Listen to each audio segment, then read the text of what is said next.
Então, retomando, estávamos no julgamento do processo 119. Item 119 da pauta. Doutor Pereira acabou de ler o voto. Alguma pergunta, pessoal? Eu acho só bom precisar, na hora que você fala anterior à Lei 10, eu acho que no caso aí, do caso concreto, são só as competências 4 a junho de 2001, né? Está incluindo a noventena? Porque tem aquela discussão, se nesse caso aplica a noventena ou não. Eu não coloquei especificado por isso. Porque havia uma norma que foi declarada inconstitucional, e daí, quando ela é declarada, só que antes veio a lei. Daí a lei pressupõe que não havia solução de condicionalidade.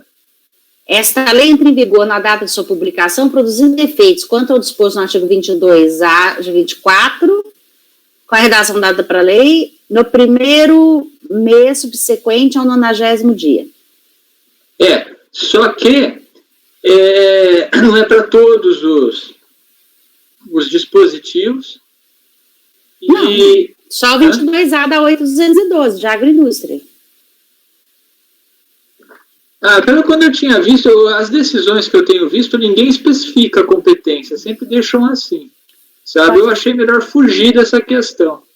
Tá bom, ok. Eu tenho umas perguntas. Pode fazer. Em relação ao voto, só para deixar claro. Em relação aos solidários, doutor Pinheiro, então está excluindo 3 solidários, né? Aqui no final do seu voto. No final do voto. Tá. Os 2 frigoríficos é brasileiro, né? 2 frigoríficos é brasileiro. Essas empresas, elas apresentaram impugnação ao relatório complementar, porém, nessa impugnação, alegaram que não foram cientificadas, foi só essa matéria. Essas empresas, deixa eu voltar lá, onde é que está isso? É que está tão extenso que eu tenho que localizar. Cadê meu texto?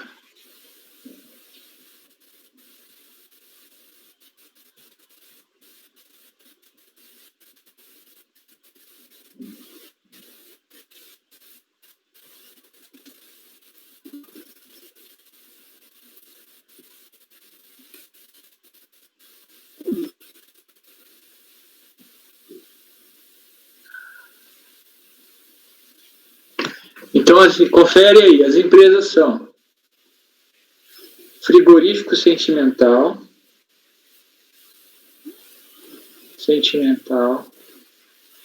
Guzerá e a Brasileira, que depois virou Paragominas Limitada. Correto, doutor Cleberson? É isso que está lá na conclusão, não é? Sim. Tá. Se o senhor for na tabela que eu coloquei ao final do relatório,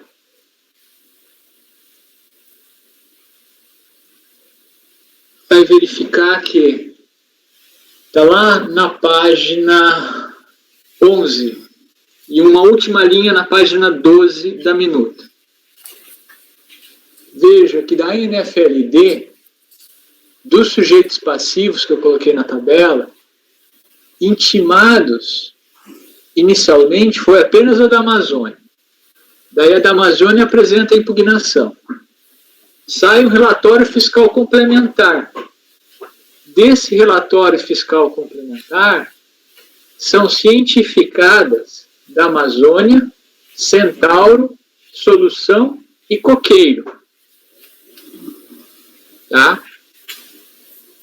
Isso está documentado nos autos e eu citei as folhas da ciência destes. Não foram cientificados Paragominas, Fripago, esse daqui não apresentou recurso voluntário. Daí, Sentimental, que é uma das 3, que falamos há pouco, a Brasileira, que depois virou Paragominas Carne, e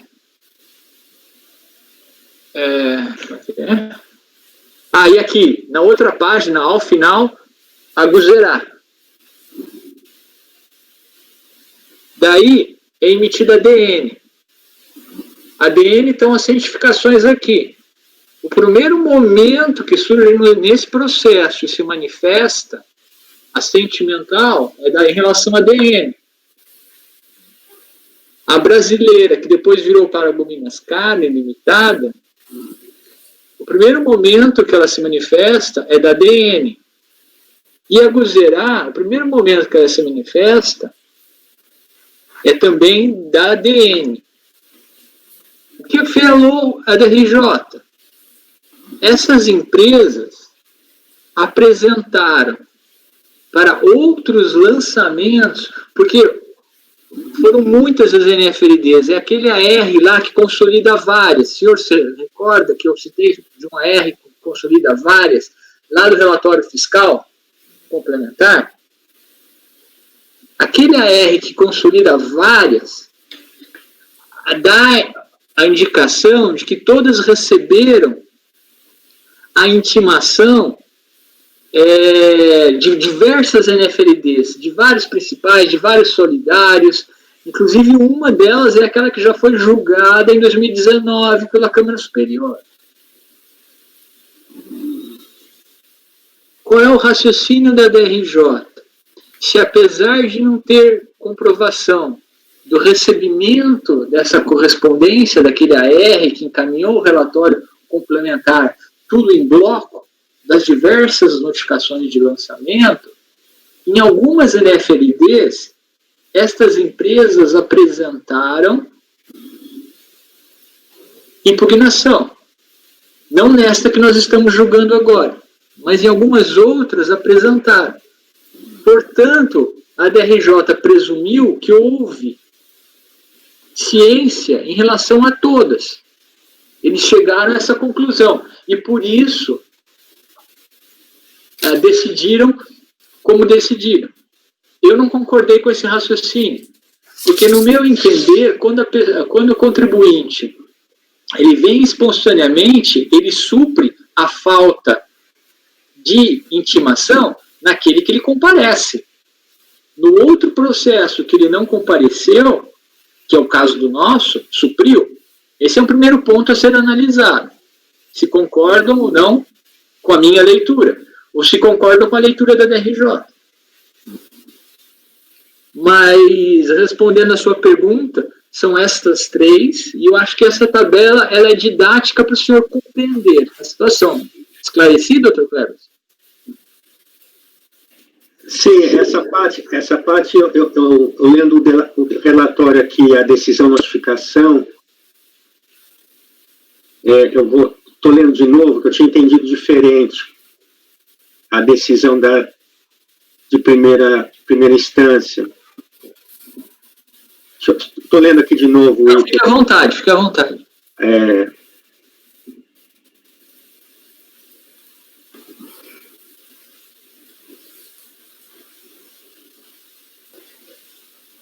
Certo, aqui está. Essa tabela que é apresentada pela DRJ, ela se refere a NFLDs distinta do que nós estamos, né?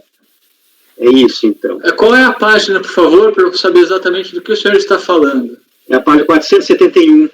471. É o item 23.2 da decisão.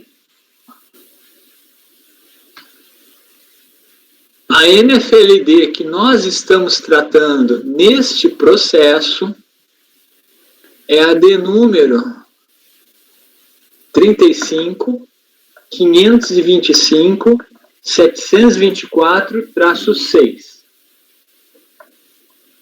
Perfeito. Note que eu não localizo esse número de debitcard, tabela da página 471.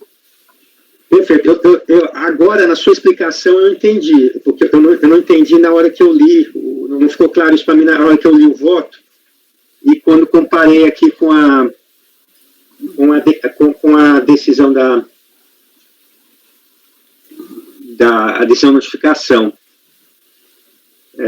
me dava a entender que teria comparecido ao processo, pela explicação que compareceu ao processo, inclusive está na emenda da decisão de primeira instância, e isso supriria. E aparece aqui uma relação de protocolo.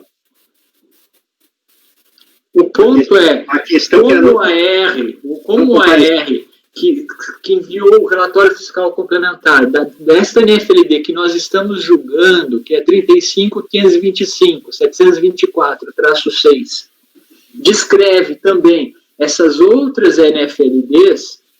Então, o relatório fiscal, ao que parece, foi enviado num grande envelopão, tá? Que serviu para tudo isso.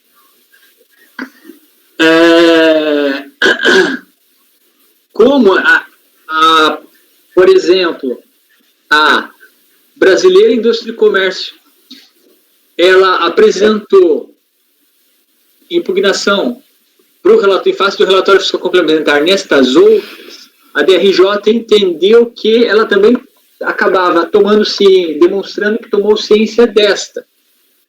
Só que a regra lá que fala é que o comparecimento espontâneo supre.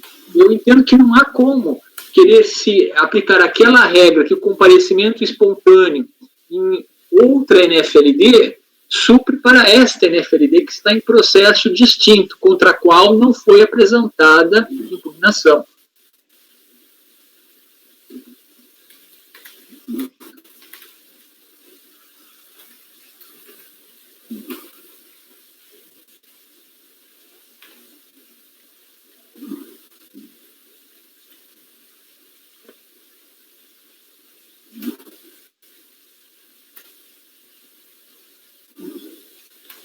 Essas aí são responsáveis solidárias, né? A principal é a da Amazônia. Tá. Sim, são responsáveis solidários. Você está excluindo a solidariedade atribuída. Então, não. Tá. Mas quando se tem uma visão integral do procedimento, se considera que a empresa foi intimada em outro processo. E a intimação é a mesma desse. Não é que ela foi intimada, né? É que supriu a falta de intimação. Mas naquela tabela... A Lei 8.9784, que é o suporte legal para essa situação, qual que é a redação dela? 9784. Doutor Pinheiro, eu estou fazendo talvez um raciocínio um pouco diferente da DRJ. A DRJ, naquela tabela, a seção de análise na época, naquela tabela que está lá na decisão, ela traz lá umas datas. Aquelas datas não são de apresentação de impugnação em outro processo. São apresentação de impugnação em outro processo. Então, a empresa apresentou impugnação em outro processo. Ou ela também compareceu. Mas é o que eu entendo. Leio o que está no texto. Eu também tenho o mesmo texto aqui de fonte. Ó. Considerando a ausência do aviso de recebimento das citadas empresas, tornar-se-ia impossível saber se foram intimadas ou não da documentação que lhes foi encaminhada. Acontece que todas essas empresas aproveitaram a reabertura de prazo para que lhes foi concedido, apresentando impugnação ao relatório fiscal das notificações dos autos conforme demonstrativo abaixo. E daí ele vai especificar uma NFLD aí, e vai especificar um protocolo do aditamento CIPES. Isso aqui é um protocolo de CIPES. Nessa tabela ao lado, eu tenho a impressão que essa data se refere ao protocolo do CIPES.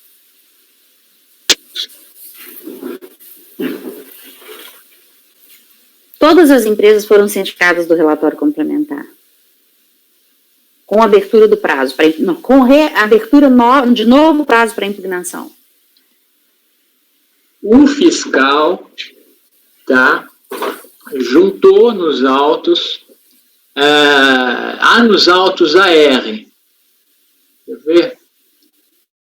Vamos achar uma AR. Você estava lendo um trecho do acordo da RJ, eu quero só que você me reforce isso daí. Então, todas foram cientificadas do relatório fiscal complementar? Essa é a leitura da DRJ. Na minha leitura, eu vejo que neste processo não há tal documentação. E que a DRJ fez uma presunção e uma aplicação indevida da legislação. Essa é a minha apreciação. Sob esse viés, me parece adequado, doutor Pinheiro. Porém, se no outro processo, um desses citados aqui na tabela, a empresa comparece e diz que foi científico, tomou ciência e se defende, e a intimação é a mesma, ela não pode ter tomado ciência de uma parte do conteúdo da intimação e de outra não. Assim, ao menos é razoável presumir isso. Agora, se naquele outro processo ela simplesmente compareceu também, só, por exemplo, para dizer, olha, estou comparecendo, mas não fui intimada, é diferente. Aí sim, cada comparecimento tem que ser analisado individualmente. É esse ponto só que eu fiquei na dúvida nessa questão, doutor Pinho. Essa questão mas aqui... o senhor esclareceu até melhor, né, porque é um voto longo, né, muito detalhado, então a gente não consegue perceber certos aspectos. Aí, com seus esclarecimentos, eu entendi melhor o que o senhor disse e o que a DRJ está dizendo. Aí eu estou fazendo essa ponderação para reflexão, se for pertinente, né? Só que esse é um assunto que a gente está analisando, eu tenho dúvida ainda sobre outros dois pontos aqui do voto.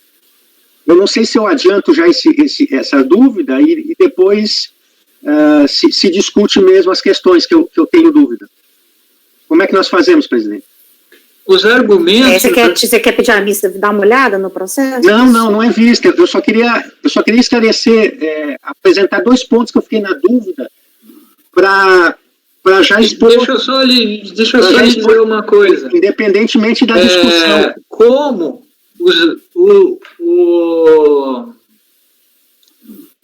a argumentação no mérito é a mesma, né? Ainda que eles sejam mantidos, não muda, porque eles alegaram todos o mesmo, os fundamentos. O estado de julgamento não muda, mas a exclusão deles do polo passivo ou não é muito relevante. Sim, mas é o que eu quero dizer. Se o Dr. Cleberson quiser discutir outros pontos, esses outros pontos não dependem da definição dessa questão que tratamos agora. Sim, não depende não, é só apresentar, porque a gente já avançou, né, avançou mais até para discutir o mérito desse aspecto. E, na verdade, a minha intenção inicial era só apresentar minhas dúvidas, que até poderiam ser esclarecidas. Então, eu vou apresentar aqui, só para continuar. Uhum. Então, esse ficou o primeiro ponto registrado, aí até nós já avançamos um pouco na discussão. Aí o segundo, ainda lá no final, né, doutor Pinheiro, fica concentrado na parte da sua conclusão do voto. Então, o senhor não conhece dos recursos e acolhe a preliminar para excluir do lançamento as 3 empresas. E adentra no mérito... Isso não faz sentido. Para cancelar, aí só adentra no mérito só em relação aos demais recursos que não foram... aí já está no resultado nos outros, não precisa falar aqui. Eu fiquei só assim...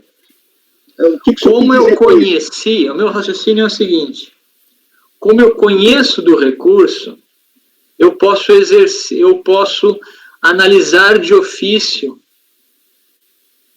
essa questão da inconstitucionalidade.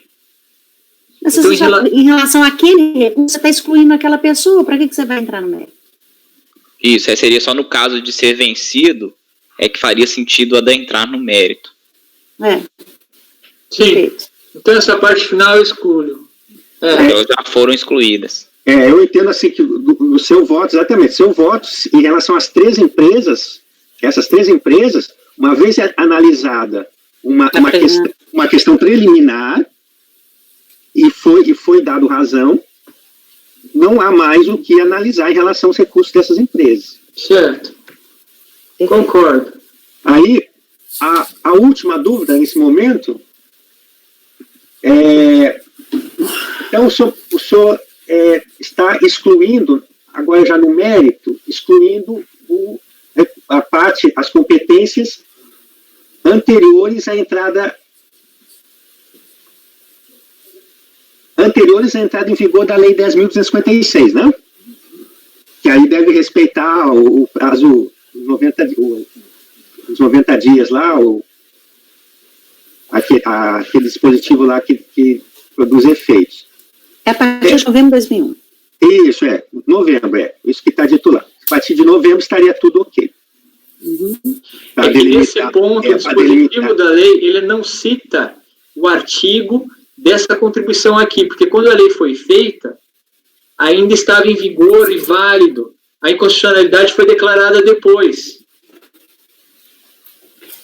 Então, quando ao final cita a noventena é para os artigos tais e tais, ele está fora. Tem que conferir isso. Eu me recordo que eu conferi e ele estava fora.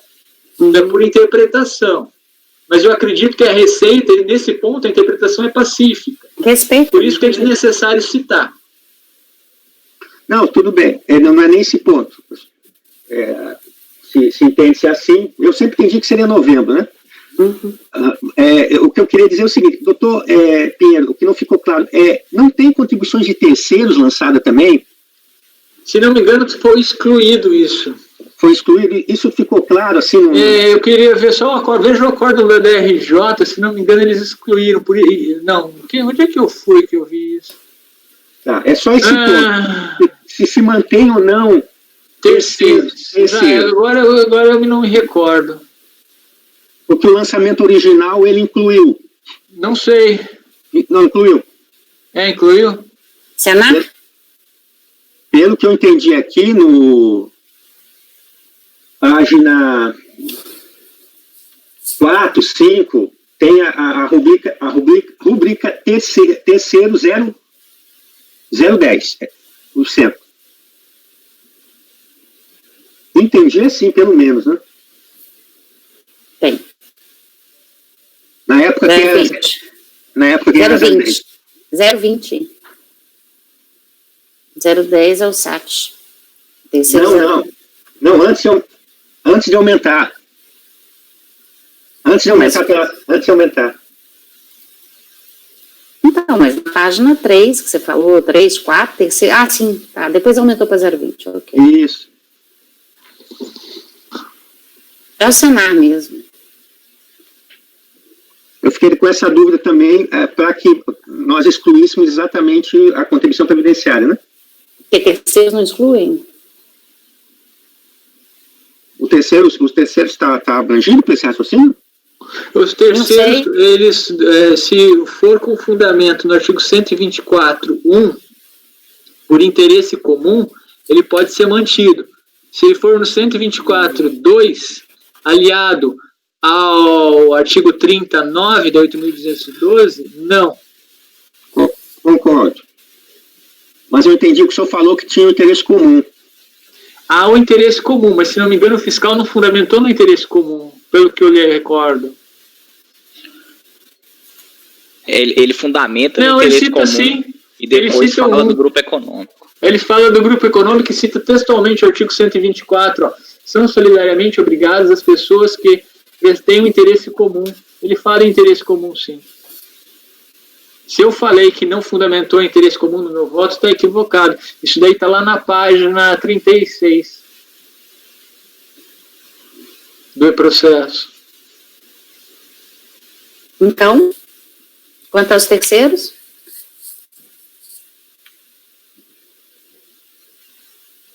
Deixa eu ver aqui só ao final. Se ele citou, inclusive transcrevendo o dispositivo legal, dá para se entender que ele fundamentou também.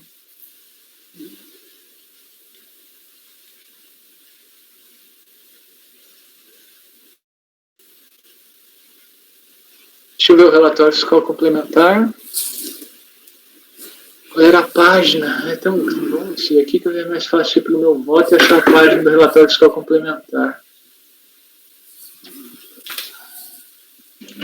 Na decisão notificação, doutor Pinheiro, eu não estou vendo aqui uma exclusão dos terceiros, não. Não foi excluído. Nesse processo aqui, pelo menos não.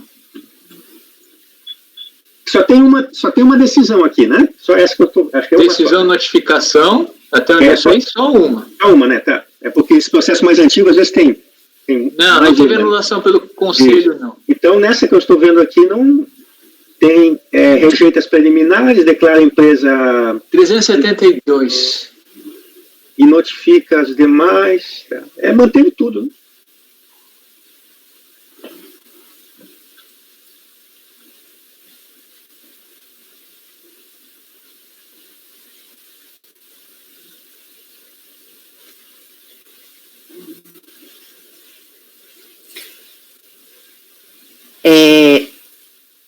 Quer olhar, Pinheiro, à tarde a gente julga esse processo? Não, por mim seguimos. Não, mas aí sobre os terceiros você não respondeu. Então, o relatório fiscal cita o fundamento no 124.1, por interesse comum. Por esse fundamento legal, se mantém o lançamento de terceiros. Esse é o meu entendimento, que eu falei há pouco. Então, você dá provimento parcial para? Como está aqui, só excluindo... Cadê? Relativo a contribuições previdenciárias. Por que contribuições previdenciárias? Porque terceiro você vai manter? Vou. Então, eu estou falando a exclusão. Não é isso ou não? Estou entendendo errado. Eu não entendi. Retoma do princípio a sua colocação. Vai. Você vai excluir as contribuições previdenciárias do produtor rural, relativas às aquisições do produtor rural anteriores à vigência da Lei 10.256. Sim. E terceiros? Não. Mantém. Por isso que eu incluí contribuições previdenciárias, porque não está no seu voto, eu que incluí aqui.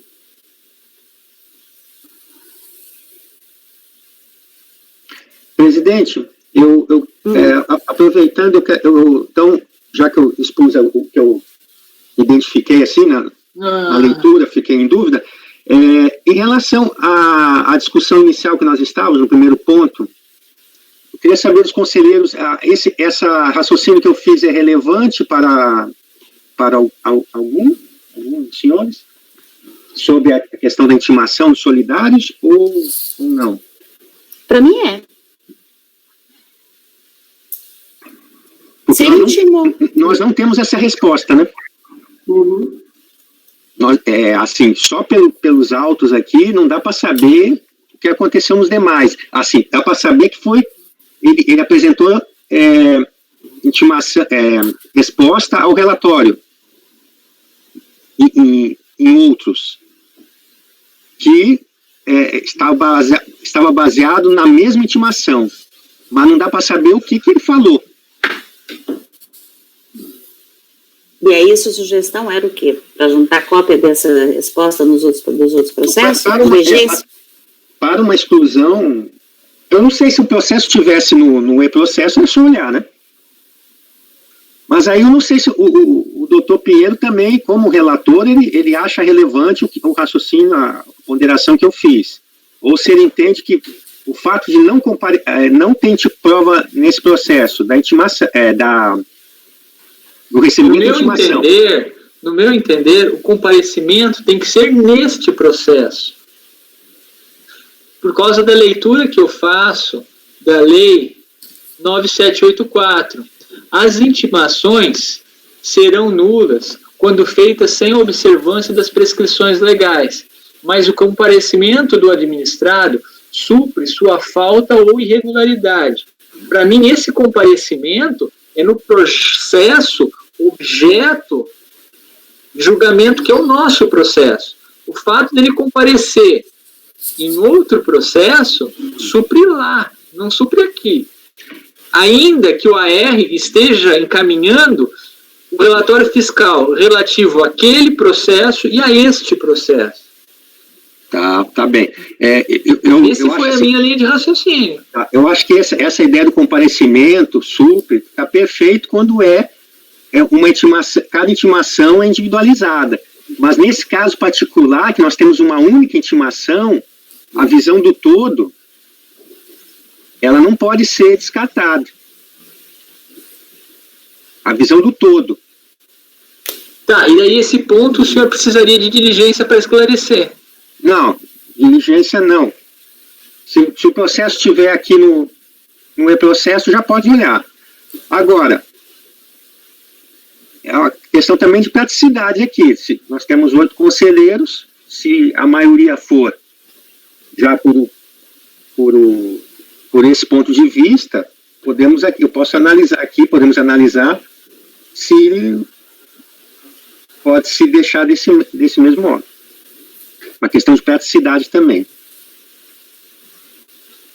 Porque é só pela particularidade aqui, doutor Pinheiro, essa particularidade de não intimações individualizadas em cada processo. Nós teríamos pelo que eu estou entendendo, uma mesma intimação. Com todos os processos. Olha, a intimação aqui deste processo, ele está lá na página. Há um AR aqui, ó. Você consegue localizar esses outros processos, Pinheiro? Olha, um deles é aquele que foi julgado no CARF, aquele que eu citei aí na decisão. Mas aquele é da Coqueiro. É da Coqueiro? É. E a Coqueiro não está ali naquela... A Coqueiro está junto com a primeira, não está no grupo... Já me perdi. Cadê o AR? Vou suspender o julgamento desse processo por enquanto, ele vai ficar para de tarde. Você dá uma olhada se você consegue ver isso, esses ARs, e à tarde a gente resolve. Então, vista de mesa nos processos. E o outro é a mesma coisa, né? 120. Vai ter a mesma discussão. Então, vista de mesa nos processos 119 e 120, e aí até de tarde a gente olha isso daí, ok? Agora sou eu, é o item 121 e o 122, são 2 embargos de declaração. Eu fiz 5 processos nessa mesma empresa Sebrae, os 5 eram decadência total, aplicando a regra do 150 ou do 173, era tudo decadência. Mas quando eu fiz o acordo, formalizei, julguei, eu acho que eu acabei só trocando o número e não troquei os períodos, e cada um se referia a um período diferente, mas eu tinha analisado tudo certinho. Aí, o que aconteceu? Realmente houve um erro material na menção ao período. Olha lá, então, a parte expositiva não muda o resultado, mas o que acontece? Alegou o contribuinte que, conforme bem constou o despacho, folhas 315 e 316, o período é de 7,97 a 12,98. Contudo, constou no acordo 6,98 a 11,98. Isso não muda o resultado do julgamento, mas realmente o período está errado. Então, eu estou votando para sanar o erro material, onde no relatório está escrito o período eu corrijo, para me gritar da parte que eu corrijo, e o voto também, eu replico ele aqui, corrigindo o período. Então, a minha conclusão é, os embargos devem ser colhidos sem efeitos infringentes, para sanando os erros materiais apontados, alterar trechos do relatório e voto, conforme discriminado no voto do presente acórdão.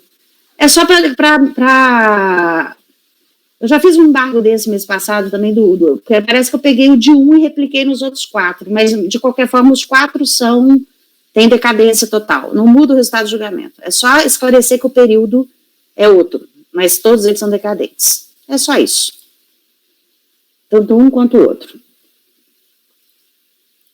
Nós fizemos um desse em março, eu acho, que chegou primeiro, e agora chegaram os outros, eu errei os períodos no relatório, eu devo ter copiado o relatório e voto de um para o outro, troquei no cabeçalho, mas esqueci de atualizar os períodos no corpo do texto. É isso. Fredson. Acompanhe. Pedro. Acompanhe. Aí, gente. Acompanhe. acompanho. Esse mesmo resultado é o 122 também, que é só para alterar o período, está negritado no 122, tá? Cleberson, 123. Só um momento.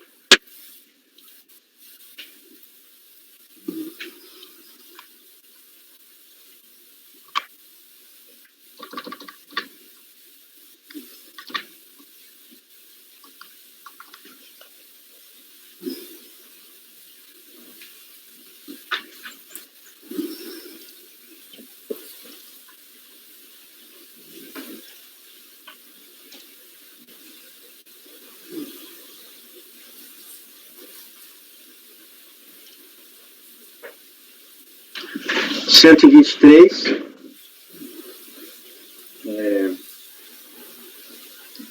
Alia, serviços empresariais recorrente.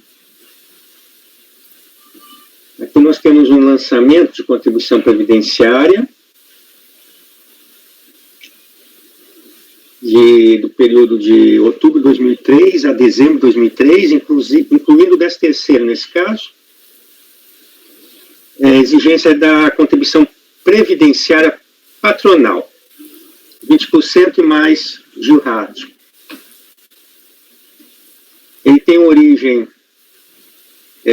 em parcelas integrantes da remuneração que não foram declaradas em GFIP, conforme eu discrimino, um 13º, vale refeição em pecúnia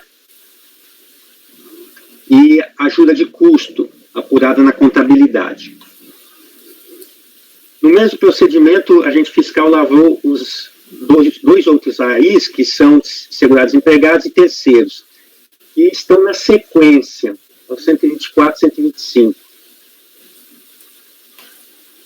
Não necessariamente nessa ordem, mas são os dois.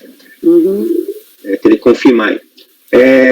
Um recurso voluntário, a alegação do contribuinte, do recorrente, é que, ao efetuar o lançamento da remuneração de forma global, a atividade fiscal não indicou a quais funcionários as parcelas não declaradas em GFIP se referem. A fiscalização enquadrou as atividades da empresa em 2 códigos distintos. Ele cita FPS 515 e 655. Porém, afirma o recurso que a fiscalização não esclareceu o critério utilizado para essa apuração.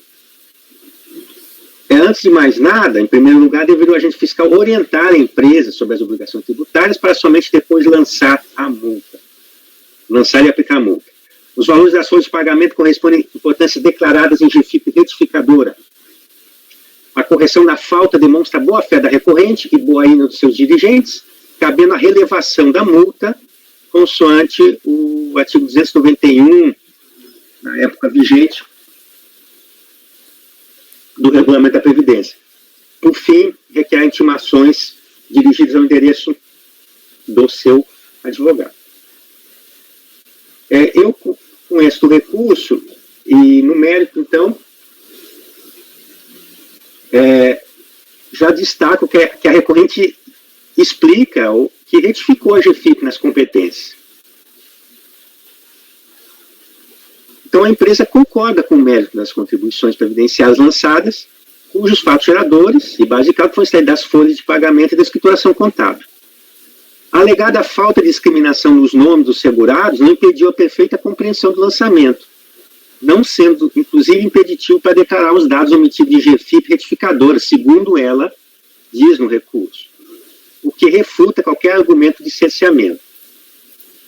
No que se refere ao enquadramento no FPAS, com base na atividade econômica exercida, a fiscalização tão somente, eu identifiquei assim, utilizou o código FPAS 515, o mesmo declarado na GFIP inicial e retificador.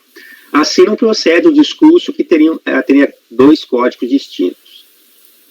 A empresa reitera o pedido feito na impugnação para relevar a multa com base no parágrafo 1º do artigo 291 do regulamento, vigente à época da lavratura. No entanto, a própria decisão de piso já tinha alertado, já tinha fundamentado seu voto, no sentido que a legislação tributária não invocada não se aplica a essa situação. o lançamento fiscal tem por objeto o pagamento de contribuições previdenciárias e não multa por descumprimento de obrigação acessória. O artigo 291, que está revogado desde o ano 2009, ele referia-se exclusivamente à possibilidade de atenuação e relevação de penalidade. A propósito, o parágrafo 2º do artigo é expresso em vedar a relevação de multa vinculada à falta de recolhimento de qualquer contribuição ou outra importância devida. A entrega da GFIP retificadora aconteceu em 20 de outubro de 2008, isto é, posteriormente ao início do procedimento fiscal e a própria essência do auto de infração. Então já não é espontâneo, né? E não afastando a incidência de juros e multa. Eventuais recolhimentos feitos pelo contribuinte relacionados aos fatos geradores e bases de cálculo apuradas nesse auto de infração, então não impedem a incidência de multas e juros, porém, por ocasião da liquidação e execução do acordo, a unidade poderá, uma vez comprovados os pagamentos, poderá servir para bater o crédito lançado. Quanto à intimação do advogado, é súmula CAF 110, e por último, em relação à eventual retroatividade benigna em matéria de multa, a unidade observará as posições da portaria conjunta, 14. Não estou aqui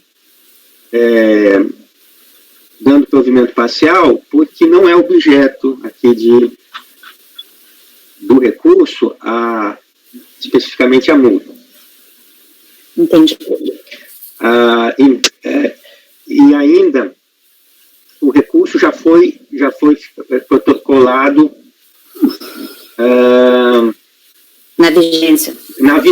numa vigência bem adiantada, digamos, mais de um ano depois. Então, também o contribuinte, teoricamente, a gente sabe que na teoria, né, e ele deveria já ter o conhecimento para solicitar, eventualmente. Mas, de qualquer maneira, será feito lá o eventual controle de legalidade pela portaria. Esse aqui... Então, eu estou negando provimento para ele. Esse é patronal, o que vem na sequência é segurados, o outro é terceiros. Então fica nessa ordem. Aí as decisões... é o mesmo resultado. As decisões são no mesmo sentido, né? Ok. Matheus. De acordo. Pinheiro. De acordo. Raide. Acompanho. Por unanimidade, votos negar provimento. Esse resultado replica no 124 e no 125. Todos de acordo? Permaneçam como estão. Ok? Então, 126. Só estou terminando de anotar aqui, para não...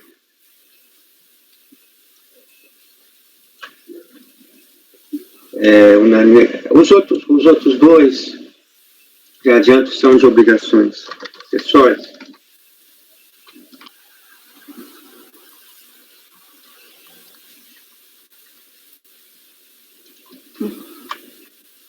Então, 30 e 38.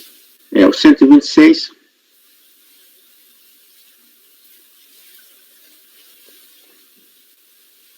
Que é o processo final 5865, 2008-56.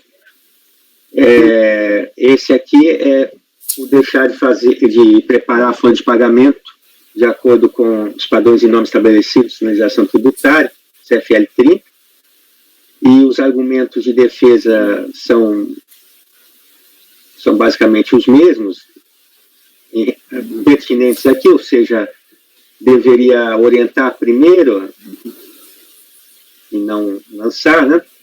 Na verdade, nem falei nos anteriores, mas o ato é uma atividade vinculada, né? Não existe aquela primeira visita orientativa ou de orientação, é diferente a questão tributária. Com a peça de impugnação foi apresentada a cópia simples do resumo da folha de pagamento. Isso é uma alegação de defesa. No recurso voluntário, é anexada a cópia devidamente autenticada por tabelião, comprovando que a folha foi transmitida na íntegra, através do sistema de arquivos digitais. Deste modo, então, a recorrente, ela solicita, ela afirma que houve a correção da falta, que demonstra a boa-fé da recorrente e também de seus dirigentes, e solicita a relevação da multa, com o mesmo fundamento no artigo 291 do Regulamento da Previdência. E também requer as intimações do advogado. Eu conheço do recurso e no mérito, eu digo que a empresa não negou a conduta que lhe foi imputada, afirma, contudo, que a aplicação da multa é injusta. Ao elaborar a folha de pagamento mensal sem incluir os sócios que recebam remuneração pelo trabalho na empresa, na categoria contribuinte individual, restou configurada a infração. Aí eu cito dispositivo, atividade vinculada, no apelo recursal, a empresa reitera o pedido de relevação. Entretanto, conforme bem asseverou o acordo de primeira instância, a empresa carregou aos autos exclusivamente o resumo das folhas de pagamento do labore, folhas 52 a 59. Não apresentou a folha de pagamento coletiva, devidamente corrigida, que atenda aos padrões e às normas estabelecidas na legislação tributária, discriminando todos os nomes e as remunerações dos segurados empregados, ou seja, a folha total da empresa, né? Isso, aí eu destaco um trecho da decisão recorrida. Ao contrário do que afirma o recurso voluntário, o recibo de entrega de arquivos digitais por meio de disquete, referentes ao ano de 2003, que é aqui se refere à folha também, esse recibo não comprova a inclusão da folha de pagamento no mesmo período, visto que o documento ele tem a seguinte observação: somente informações contábeis. Então, os arquivos digitais que foram entregues, eles se referem, ao menos isso indica a observação, somente a parte contábil, arquivos contábeis, não envolve a folha de pagamento digital. A propósito disso, os arquivos digitais foram entregues à fiscalização no curso de procedimento fiscal, enquanto a empresa disponibilizou em papel as folhas de pagamento. Aí eu trago as páginas que eu cheguei a essa conclusão. E o advogado, a súmula CAF 110, que diz que não é cabível a intimação ao endereço do advogado. Então, eu estou aqui também negando o provimento, exatamente por entender, especificamente por entender que não houve, no caso da relevação, não houve a correção da falta, a prova da correção da falta. Ok. Matheus. De acordo. Pinheiro. De acordo. Acompanho. Unanimidade negar. E o outro? É o 38. Exatamente. O último processo, item 127, da mesma recorrente, se trata agora de uma penalidade pela falta de apresentação de documentos após regularmente intimada no curso da fiscalização. No caso, deixou de apresentar o livro de registro de notas fiscais e os documentos do período de setembro de 2013 a 12 de 2013 que deram respaldo a lançamentos contábeis em uma conta específica, a conta ajuda de custo, e se recordem, foi objeto de lançamento.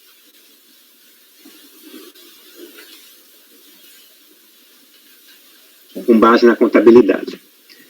Com a falta de atendimento à intimação, as razões de defesa aqui do recurso são as mesmas também, ou ao menos está relacionado, que o agente deveria orientar a empresa sobre as obrigações, para só depois aplicar as sanções. Ele, com impugnação, a empresa apresentou cópia simples do livro de registro de notas fiscais, e no recurso voluntário anexa uma cópia agora autenticada por tabelião, comprovando que se trata efetivamente da cópia verdadeira. Desse modo, entende que houve correção da falta, cabendo a relevação, e solicita também o direcionamento das intimações do processo fiscal para o endereço do advogado.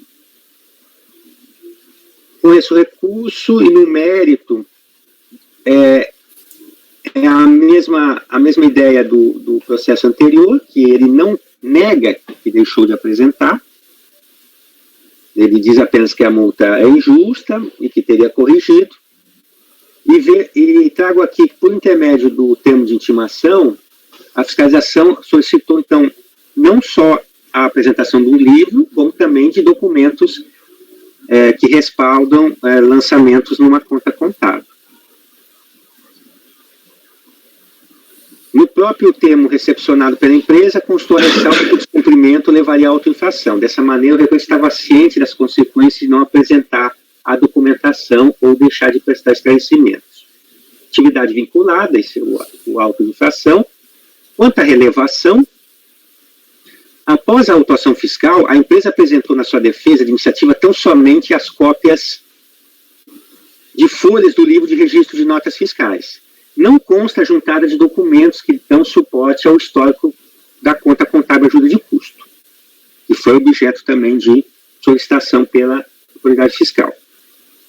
Trago o trecho correspondente da decisão de piso de primeira instância, que confirma essa percepção da situação. O valor da multa prevista pelo descumprimento da obrigação acessória de apresentar livros e documentos é único e indivisível. Para configurar o ilícito, então, é suficiente a ocorrência de uma só infração, nesse caso aqui. Com base nesse raciocínio, a documentação acostada aos autos não faz prova da correção da falta, para efeito de relevação. Em verdade, a lei tributária impõe ao contribuinte um dever de colaboração para facilitar o desenvolvimento regular. A iniciativa de exibição de documentos e livros apenas no contencioso administrativo fiscal, quando já finalizado o procedimento de fiscalização, não restabelece o normal transcurso da ação fiscal. Na hipótese dos autos, a reparação do dano poderia acontecer até o término da auditoria. Entendo, assim, que a situação que constitui infração tributária não é regularizada pela eventual apresentação de livros e documentos no contencioso, a ponto de considerar a falta corrigida, dado que o ato do contribuinte não produz o efeito pretendido pela lei. Aqui, então, porque essa situação não é pacífica, né? O doutor Rodrigo já se manifestou nos votos dele, foi acompanhado, essa falta de apresentação, a conduta se exaure, não adianta, ou seja, ele está dizendo, ele diz, né, nos seus votos, embora não com essas palavras aqui, mas que a conduta se exauriu e não é possível mais uma correção, né? Em outras palavras. E eu estou aqui tendo, nesse ponto, teria também o mesmo pensamento que não poderia ser possível essa correção da falta. Muito embora, como eu disse, há muitas decisões que entendem diferente, que poderia ser apresentado um livro durante o procedimento, durante o contencioso, e isso serviria como correção da falta. Mas aí eu vejo com sérias consequências. O que eu faria com esse livro que não foi utilizado naquele momento, né? De qualquer maneira, esse é mais um argumento, porque aqui eu destaquei que não houve a correção, mesmo que houvesse uma correção parcial, não seria suficiente para a relevação da multa. Então, estou negando o provimento.